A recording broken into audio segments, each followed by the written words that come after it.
So we'll start with statistics.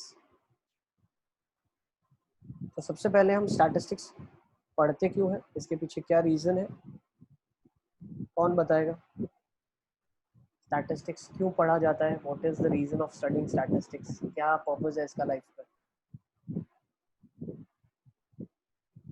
क्यों पढ़ते हैं हम स्टैटिस्टिक्स? क्या काम आता है? डेटा ऑर्गेनाइज करने के लिए।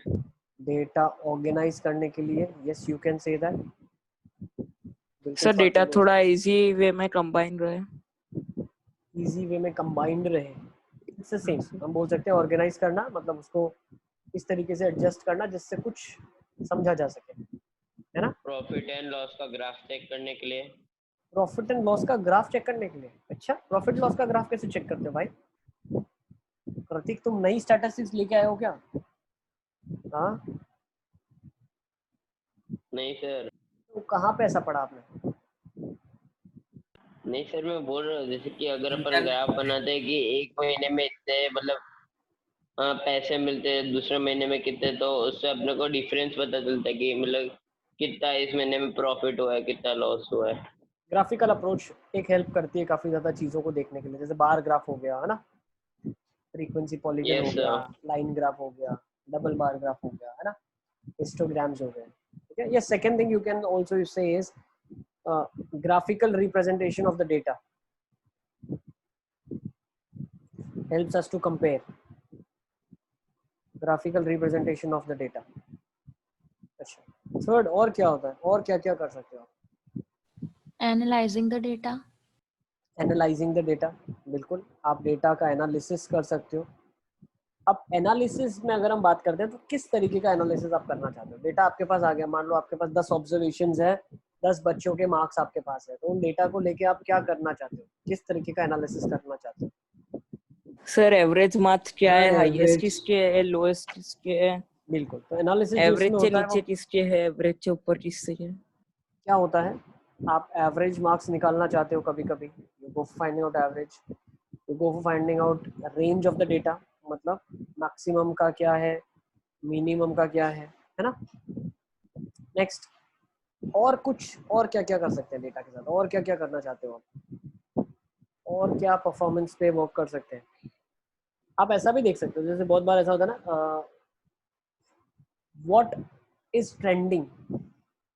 एनालिसिस में ट्रेंडिंग की बात चलती है। ट्रेंडिंग मतलब मेरे पास बहुत सारी चीज़ों का डेटा है, ठीक है ना, कोई एक चीज़ है जो बहुत मास में खरीदी जा रही है या जिसका बहुत ज़्यादा डिमांड है, तो ट्रेंड पता चलता है कि हाँ यार ये चीज़ ट्रेंडिंग में है, ठीक है? जैसे फॉर एग्जांपल एक मेरी शॉप है, उसमें सबसे ज़्यादा मेरी कैप्स, जो मैं कैप्स रखता हूँ वो कैप्स सबसे ज़्यादा बिकती है, तो मुझे ये चीज़ पता चलेगी कि हाँ यार मेरे यहाँ पे डिमांड कैप्स का ज़्यादा है। नवरात्रि से पहले, नवरात्रि का जो बोल सकते हैं ट्रेडिशनल वेयर है, उसका डिमांड ज़्यादा है, तो चीज़ें ट्रेंडिंग क्या है, कौन से टाइम पे है, किस सीजनल है, ठीक है ना? You can know about the trends, you can know about the seasonal changes, है ना? ये सारे conclusions आप draw कर सकते हो। These are the analysis that you can do. और क्या कर सकते हो? और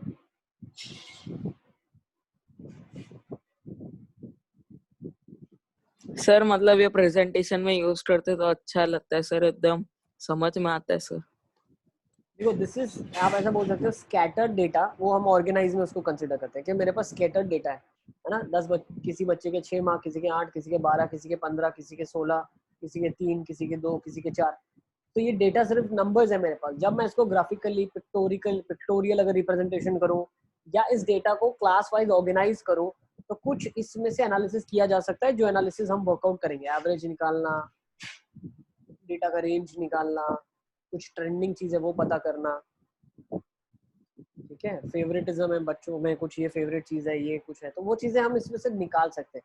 ये अलग अलग इंटरप्रिटेशन किया जा सकता है डेटा का। अच्छा, और भी बहुत सारी चीज होती है, जैसे आपके पास कुछ डेटा है, कोई रेटिंग्स, जैसे आप रेटिंग करते हो, अलग अलग होटल में जाते हो उनकी रेटिंग्स होती है, ठीक है ना? अलग अलग रेस्टोरेंट्स में जाते हैं उनकी अलग रेटिंग्स होती है। अब जैसे रेस्टोरेंट है, ठीक है, उसमें जब उन्होंने रेटिंग दी है, तो किसी ने रेटिंग दी कि भाई यहाँ पे खाने की रेटिंग हम 10 में से देंगे, तो लेट्स से उसको 8 आउट ऑफ 10 खाने में मिला। फिर हमने बोला उसके एम्बियंस है, एम्बियंस मतलब उसके अगल बगल में जो माहौल है, उसके अगल बगल में जो बैठने की सिटिंग एरिया है, उसमें जो एम्बियंस जिसको हम कंसिडर करते हैं, उसकी रेटिंग करते हैं। तो उन्होंने कहा एम्बियंस की रेटिंग हम 5 में से देते हैं, तो उसको 4 आउट ऑफ 5 एम्बियंस में मिला। ठीक है, इसी की जगह पर किसी को 10 on 10 मिला खाने के लिए, उसका खाना बहुत अच्छा था, लेकिन उसका एम्बियंस 3 on 5 था, मतलब इतना अच्छा उसका एम्बियंस नहीं था। ये होटल 1 है, ये होटल 2 है। ठीक है, अब अगर आप इन दोनों का मीन ले लो, मतलब एवरेज लो, तो इसकी एवरेज रेटिंग कितनी हो गई? 6 हो गई। 8 रेटिंग मिली और 4 रेटिंग मिली, सही है ना? तो मैंने एवरेज निकाल लिया, 8 + 4/2 विच इज 6, सही है। इसका एवरेज रेटिंग लिया तो वो आ गया 6.5। ओके, इसका एवरेज 6 है, इसका 6.5। तो क्या मैं ऐसा बोलना चाह रहा हूँ कि hotel 2 is a better hotel in comparison to hotel 1? क्या मैं ऐसा बोलना चाह रहा हूँ? यस ड्रॉ करा है ना? अब और ध्यान से हाँ, देखना, बहुत ध्यान से समझना, ठीक है ना? लेकिन ये डेटा मिसलीडिंग है। क्यों मिसलीडिंग है भाई? एक होटल का खाना 8 on 10 था, उसका एम्बियंस 4 on 5 था। ठीक है, मतलब 80% उसका एम्बियंस अच्छा था। अब ध्यान से देखना, मतलब हम एनालिसिस किस तरीके से करते हैं। सिर्फ एवरेज निकालना काफी नहीं है, एवरेज हर जगह चलेगा ऐसा जरूरी नहीं है, वो मिसलीडिंग डेटा देता है। जैसे फॉर एग्जांपल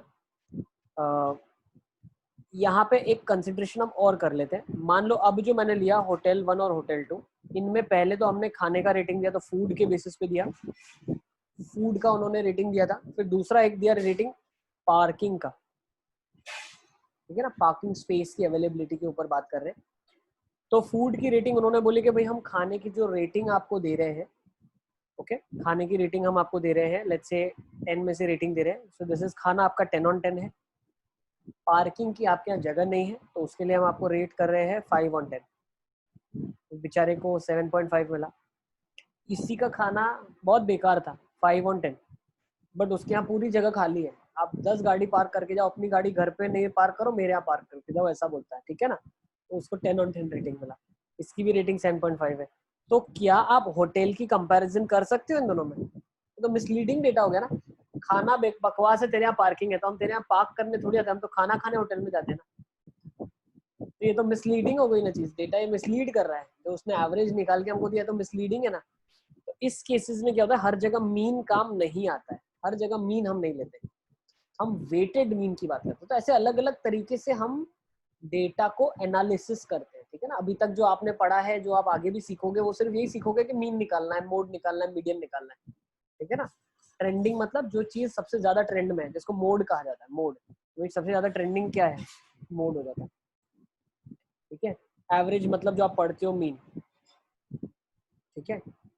फिर बहुत बार है ना, डेटा हमारे पास बोल सकते हैं कि स्केटर्ड डेटा होता है, तो हम एक एनालिसिस और भी करते हैं जिसको बोला जाता है मीडियन। इसका मतलब ये होता है कि हमें बीच के ऑब्जर्वेशन के बारे में जानना है, शुरुआत क्या हुई थी, बाद में क्या हुआ हमें पता नहीं, but what where the core of the data lies. Core मतलब मिडिल मोस्ट डेटा जहाँ पे लाई कर रहा है, middle most heart of the data, ठीक है? फिर पहले के आधे चले गए, बाद के आधे चले गए, बीच के आधे वाले जो ऑब्जर्वेशन है उनमें हमें काम। तो ये अलग अलग तरीके का एनालिसिस है जो हम स्टैटिस्टिक्स में पढ़ने वाले हैं। Is it clear? स्टैटिस्टिक्स का काम क्या है? स्टैटिस्टिक्स में भी आपको पता होना चाहिए कौन सी जगह मुझे किस तरीके के डेटा को एनालिसिस करना है। रैंडमली डेटा ले लिया, उसको एनालिसिस करना शुरू कर दिया, तो जो रिजल्ट मिलेगा वो इफेक्टिव रिजल्ट आपको नहीं मिलेगा। Is it clear? अच्छा, इसी के ऊपर एक टॉपिक बहुत अच्छा सा मुझे ध्यान आ रहा है कि आप कोई सब में से जिस बच्चे को इंटरेस्ट आ रहा है या जिस बच्चे को मतलब सोच सकता है और कर सकता है, स्टैटिस्टिक्स के ऊपर आप एक प्रेजेंटेशन बना सकते हो जिसमें कितने अलग अलग तरीके से डेटा पे एनालिसिस किया जाता है रियल लाइफ में, है ना? इंडस्ट्रीज कैसे स्टैटिस्टिक्स को यूज करते हैं, किस तरीके से वो डेटा को फिल्टर करते हैं, किस तरीके से डेटा को एनालाइज करते हैं। जैसे मैंने आपको एग्जांपल बताया कि इस जगह पे इस तरीके का एनालिसिस किया जाएगा, ठीक है ना?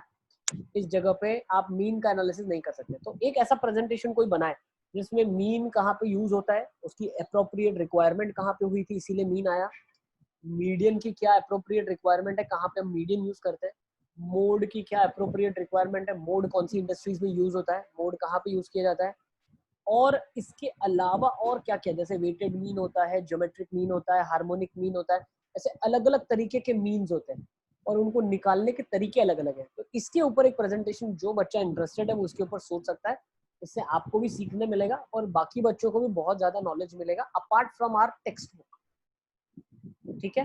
तो एक टॉपिक फ्लोट कर रहा हूँ मैं, आपके पास इसको रख सकते हो, थोड़ा एनालिसिस कर सकते हो, सोच सकते हो, ठीक है ना। ओके चलिए, so now let's come to what statistics we are going to study. अच्छा, स्टैटिस्टिक्स की कुछ लिमिटेशंस भी है, क्या क्या लिमिटेशंस है, let's study that as well. Statistics की क्या क्या लिमिटेशंस है जिसके बारे में आप सोच सकते हो। सर मतलब समझा नहीं। जो स्टैटिस्टिक्स है मतलब हमारे पास डेटा है, वो सर, डेटा के हमने कैरेक्टरिस्टिक्स देख लिए, ठीक है ना, उससे हम क्या क्या कर सकते हैं, उसके एडवांटेजेस हमने देख लिए, क्या क्या हम स्टैटिस्टिकल डेटा से नहीं कर सकते।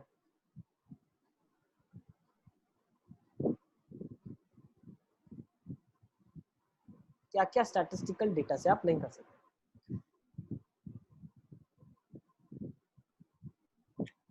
अब सर जैसे सारा डेटा होता है तो किसी एक डेटा के बारे में नहीं जान सकते हैं।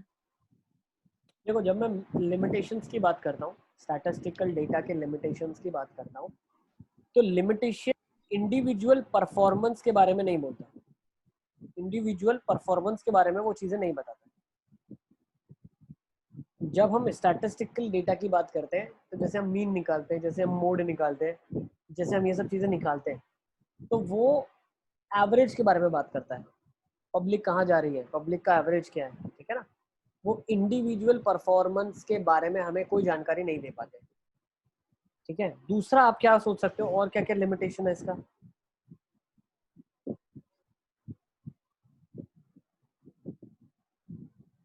सर बनाने में टाइम वेस्ट होता है। टाइम कंज्यूमिंग है, दैट इज ट्रू भाई, ये तो टाइम कंज्यूमिंग चीज है। तीसरी चीज और क्या क्या सोच सकते हो आप इसके, और क्या क्या लिमिटेशन है। देखो, इसकी एक लिमिटेशन ये भी है, जो स्टैटिस्टिकल डेटा हम कलेक्ट करते हैं वो हमेशा सही हो ऐसा जरूरी नहीं है, ठीक है ना। आपने एक डेटा लिया, ठीक है ना, कोई रिलायबल सोर्स से लिया, तो वो सोर्स जितना परसेंट रिलायबल होगा उतना डेटा आपका रिलायबल होगा। अगर वो सोर्स ही गलत है तो उसने जो डेटा आपको दिया वो भी गलत है, ठीक है। तो जो तीसरी लिमिटेशन है, दिस इज, आप ऐसा बोल सकते हो कि स्टैटिस्टिकल जो डेटा है वो लेस रिलायबल है, can be wrong as well, can be misleading, can be wrong. तो डेटा मिसलीडिंग भी हो सकता है, कभी कभी गलत भी हो सकता है। देखो, मैंने मिसलीडिंग तो बता दिया आपको, अगर आपको पता नहीं है कहाँ पे कौन सा यूज करना है, किस टेंडेंसी का यूज करना है, किस तरीके से डेटा को एनालिसिस करना है, अगर आपको ये नहीं पता है तो वो मिसलीड कर सकता है आपको, ठीक है। ये एग्जांपल हमने देख लिया कैसे स्टैटिस्टिकल डेटा मिसलीडिंग हो सकता है, ओके। तो ये कुछ इसके डिसएडवांटेजेस हैं जो कि हम बोल सकते हैं, ओके। नेक्स्ट, अब टाइप ऑफ डेटा में आ जाते हैं, different types of data that we have. Types of data, तो कितने तरीके का डेटा होता है, कितने तरीके से डेटा आप, अलग अलग तरीके से डेटा आपके पास आ सकता है। तो देयर आर टू वेज, दो तरीके से डेटा हमारे पास आता है। एक डेटा को कहा जाता है प्राइमरी डेटा, और दूसरा जो डेटा कहा जाता है वो कहा जाता है सेकेंडरी डेटा। अब दोनों में डिफरेंस क्या है, एक है प्राइमरी डेटा, एक है सेकेंडरी डेटा। अब प्राइमरी डेटा का मतलब ये है कि ये जो डेटा है, ये डेटा आपने खुद कलेक्ट किया है, आप खुद गए हैं जाके कलेक्ट करने, this is collected by the individual.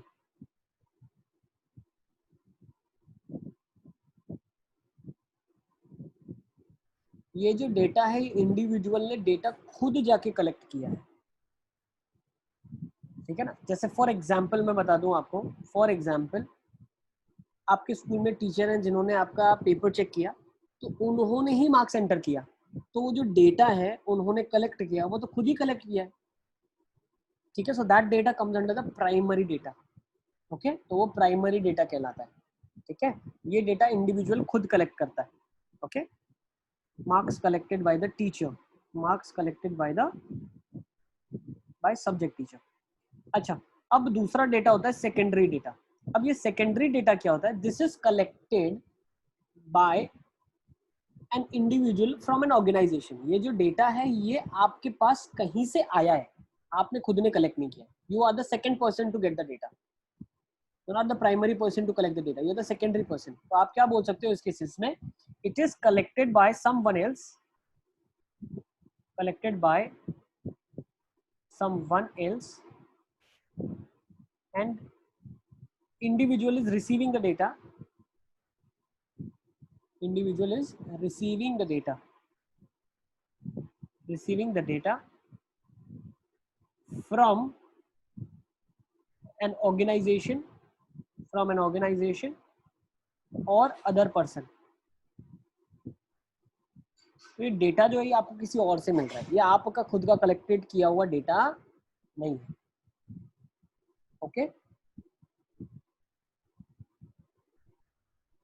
अच्छा, इस तरीके का डेटा कैसे हो सकता है? जैसे मान लो आपके जो मार्क्स है, अब स्कूल में प्रिंसिपल मैम ने बोला कि मुझे सारे बच्चों के मार्क्स आप कलेक्टिवली लाके दीजिए, I want to do the analysis of the marks. तो प्रिंसिपल मैम के पास जो वो डेटा गया वो सेकेंडरी डेटा बन के गया, क्योंकि वो डेटा किसने कलेक्ट करा है? स्कूल के सब्जेक्ट टीचर ने कलेक्ट करा है. ओके अब इन दोनों डेटा में, ठीक है ना, this is example is principal is asking marks, ठीक है ना, principal is asking for marks from the subject teacher. Subject teacher से प्रिंसिपल ने मार्क्स लिया. अच्छा, अब दोनों डेटा में कुछ फर्क है. क्या फर्क है? ये जो डेटा होता है प्राइमरी डेटा, ये हाईली रिलायबल होता है. भाई हाईली रिलायबल क्यों? भाई इंसान को अपने से ज्यादा किसी पे थोड़ी भरोसा है. मैंने कलेक्ट किया डेटा तो वो तो डेटा 100% सही होगा. हाईएस्ट रिलायबिलिटी तो मुझे मेरी है. So this data is considered to be highly reliable. इस डेटा को हाईली रिलायबल कंसिडर करते हैं. क्यों? मैंने ही डेटा लिया है और मैं ही एनालिसिस कर रहा हूँ उसका. जो सेकेंडरी डेटा होता है वो लेस रिलायबल होता है. ये लेस रिलायबल क्यों होता है? क्योंकि किसी और ने कलेक्ट किया है. वो किस सर्कमस्टांसेस में कलेक्ट किया है, क्या पता वो स्टेट ऑफ माइंड में ठीक था नहीं था, है ना, उसने जब कलेक्ट किया डेटा. तो बहुत बार ऑल्टरेशन भी हो जाता है डेटा का. भाई मान लो आपका पेपर है, ठीक है ना, आपका 9th ग्रेड का पेपर हम लोग बना रहे हैं. अब आशुतोष सर ने पेपर बनाया और आपको दे दिया तो एग्जैक्ट वही पेपर आया होगा. लेकिन आशुतोष सर ने विवेक सर को दिया, विवेक सर ने पीडीएफ अपलोड करनी थी, देखा नहीं, मैथ्स की जगह साइंस अपलोड कर दिया, तो गलत हो सकता है ना काम. ठीक है ना. तो जब दो रास्तों से चीजें जाती हैं तो डेटा जब सेकेंडरी डेटा बन जाता है तो वो लेस रिलायबल हो जाता है, because it comes from some source. Okay ठीक है. तो आई थिंक ये थोड़ा बहुत इंफॉर्मेशन है based on the type of data that we have. ठीक है, नेक्स्ट चीज इसके बाद स्टडी करते हैं क्लासिफिकेशन ऑफ डेटा. अब ये इतना ठीक है फॉर द सेक ऑफ बोल सकते हैं थियोरेटिकल पार्ट कंप्लीट करने के लिए हम स्टडी करते हैं इसको. जैसे क्लासिफिकेशन ऑफ डेटा है तो आप डेटा को क्लासिफाई कैसे करते हैं, ठीक है ना. तो इसको क्लासिफाई करने के अलग अलग तरीके हैं. जैसे फॉर एग्जांपल सबसे पहला क्लासिफिकेशन है which is considered as simple classification.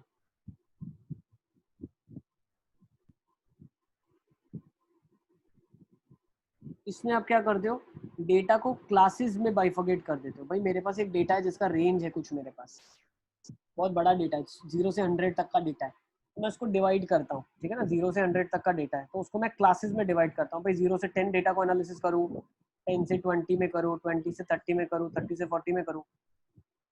ये अलग अलग क्लासेस में डेटा को हमने डिवाइड करा है. एक बहुत बड़ा डेटा है, छोटा छोटा करके एनालिसिस किया जा सकता है. बड़े पे एनालिसिस करेंगे तो बहुत सारी चीजें छुप जाएंगी, lot of things would be hidden that we may not come to know. But जितना डेटा को छोटा छोटा करके हम एनालिसिस करेंगे उसकी ज्यादा बारीकियां हमें पता चल सकती हैं. भाई यही सोचो, अगर दाहोद के 25 स्टूडेंट्स हैं, उनका अगर मैं 9th का रिजल्ट एनालिसिस करूं और ओवरऑल आश्रम में 250 स्टूडेंट्स हैं, उनका एनालिसिस करूं, तो दोनों एनालिसिस में डिफरेंस होगा ना. ज्यादा मैं किस तरीके से आपका एनालिसिस कर पाऊंगा? जब मैं सिर्फ आप 25 स्टूडेंट्स का एनालिसिस करूंगा तो मुझे काफी ज्यादा चीजें पता चलेंगी कि भाई दाहोद में जो रिजल्ट है वो 60% है आउट ऑफ 100%. अगर ओवरऑल हम रिजल्ट निकालते हैं तो उसमें मान लो मेरे पास 80% रिजल्ट आता है, तो उसमें ये तो पता नहीं चला दाहोद के बच्चे अच्छा कर रहे हैं या बुरा कर रहे हैं या क्या डिफिकल्टी फेस कर रहे हैं. तो इसीलिए हम इसको क्लासिफाई कैसे करते हैं, बेस्ड ऑन द क्लासेस. एक वही है. दूसरा क्लासिफिकेशन करने का जो तरीका है वो क्लासिफिकेशन करने का मैनीफोल्ड. ठीक है ना, एक तरीका ये भी मैनीफोल्ड क्लासिफिकेशन. अब मैनीफोल्ड क्लासिफिकेशन का मतलब क्या है? ये जो क्लासिफिकेशन हम कर रहे हैं ना, this classification is based on, जैसे आप बोल सकते हो कि कितने, जैसे बोल सकते हैं ना हम, मेल है, फीमेल है, ठीक है ना, जैसे अलग अलग चीजें हैं. ठीक है ना, कितने इंसान हैं, कितने लोग हैं. ठीक है, तो इस तरीके से आप डेटा को क्लासिफाई कर सकते हो. ठीक है, जैसे अभी हमने दाहोद वाला एग्जांपल दिया आपको, तो वो किस कैटेगरी में क्लासिफाई होगा? तो that will be categorized as geographical classification. मैं ज्योग्राफी के बेस में क्लासिफाई कर रहा हूँ, ठीक है ना। तो एक आप ये भी लिख सकते हो, जियोग्राफिकल क्लासिफिकेशन, ठीक है ना। That is based on, classified based on the location. अलग अलग लोकेशन के बेसिस पे मैंने डेटा को क्लासिफाई कर दिया। ओके, ठीक है, यस सर। ठीक है। चलिए, तो different different type of classification है जो आप कर सकते हो, ठीक है।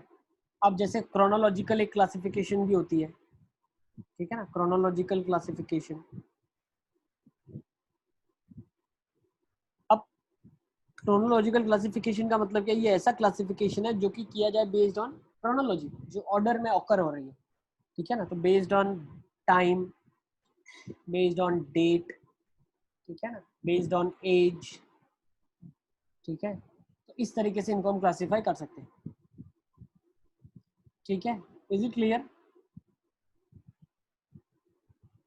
Yes sir. सर यस बेटा। सर मैनिफोल्ड क्लासिफिकेशन एक बार वापस समझा। देखो, मैनिफोल्ड क्लासिफिकेशन में क्या होता है कि आप जो पूरी पॉपुलेशन को है उनको कुछ कैरेक्टरिस्टिक्स के बेसिस पे आप अलग कर दो, ठीक है ना। उनके अंदर आप कुछ कैरेक्टरिस्टिक्स, जैसे आपके पास नेट पॉपुलेशन है, तो भाई ये लोग जो है, ये लोग इस तरीके का खाना खाते हैं, तो ये एक पॉपुलेशन है जिसका इंटरेस्ट सेम है, ठीक है ना। इतने मैन, इतने लोगों को हमने इस तरीके से अलग कर दिया, ठीक है ना। तो ये classification based on characteristics of the people in the population which are there, ठीक है। कुछ कैरेक्टरिस्टिक्स ये होल्ड करते हैं, उस कैरेक्टरिस्टिक्स के बेसिस पे हम इनका डिवीजन करते हैं, सही है। सर अगर इंटरेस्ट पे भी क्लासिफाई करें तो मैनिफोल्ड में आएगा? बिल्कुल बिल्कुल, ठीक है ना। Okay, आपने sir. इनको अगर पॉपुलेशन को बता दिया कि भाई इनका सेम इंटरेस्ट है, तो ये इस तरीके से आपको मैनिफोल्ड इनकी क्लासिफिकेशंस में आप इनको बाइफरगेट कर सकते हैं, ठीक है। Yes sir.